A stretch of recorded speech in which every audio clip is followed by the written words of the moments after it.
Hey guys, I'm MG, and for my first Christopher Nolan film, I'll be looking at Interstellar, which is a 2014 epic science fiction drama film, which was directed by Christopher Nolan, who co-wrote the script alongside his brother, Jonathan Nolan, and it's about a group of astronauts who travel towards space to save mankind. However, why don't we stop chasing after drones and start reviewing right now? Holy script, this film is amazing. Like, wildly so. It doesn't quite reach the highs of Ghost or Trap, but it's definitely not far off. Now yes, I do have some minor issues. The runtime was a little too long, like it's 2 hours and 40 minutes, with where it could have been cut down to 2 hours and 30 minutes, since the climax did feel a little too long. And speaking of the climax, that part with the Tesseract kind of lost me in the plot, since it is a pretty big leap in logic. That doesn't make it unrealistic, but it doesn't fit the story perfectly. However, I didn't mind too much because it was very gripping from start to finish, and I felt the weight and tension from the scene immensely, so that's always a plus.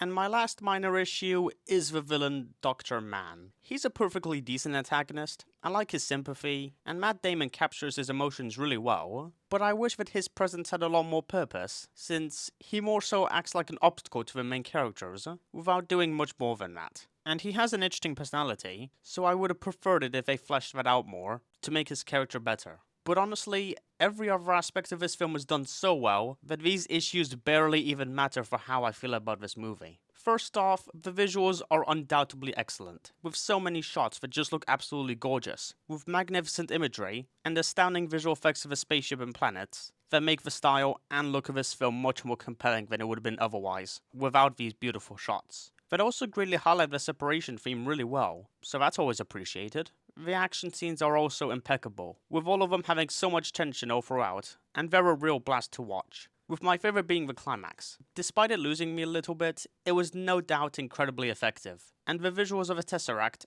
as I said earlier, are all really fantastic. The emotional moments all work really well, and I got swept up in the drama aspect of this movie, especially in the scenes where Cooper watches the videotapes of his children as they grow up, and start to lose love towards him, as they believe that he left them to die on this planet alone. And I also like all of the characters. Cooper was a really likable protagonist, who you are constantly invested to, as he made the biggest mistake and left his family in order to find a new home. And Matthew McConaughey is really effective in his performance, and he's the second best performer in the film, with the first being Michael Caine, because of how natural he says all of his line deliveries, especially in his death scene. Amelia, Doyle, and Romilly were all very pleasant characters, and I like all of their scenes with Cooper, and how they have disagreements with him, which is pretty nice. Murph was a really endearing character, who you greatly feel towards in every scene, as she feels betrayed by her father for leaving her. And in general, all of the performances were just straight up fantastic. That is definitely the best aspect of each of these characters. But the greatest aspect in this entire film is none other than the music by Hans Zimmer. Holy script, this is one of the best scores that I have ever heard.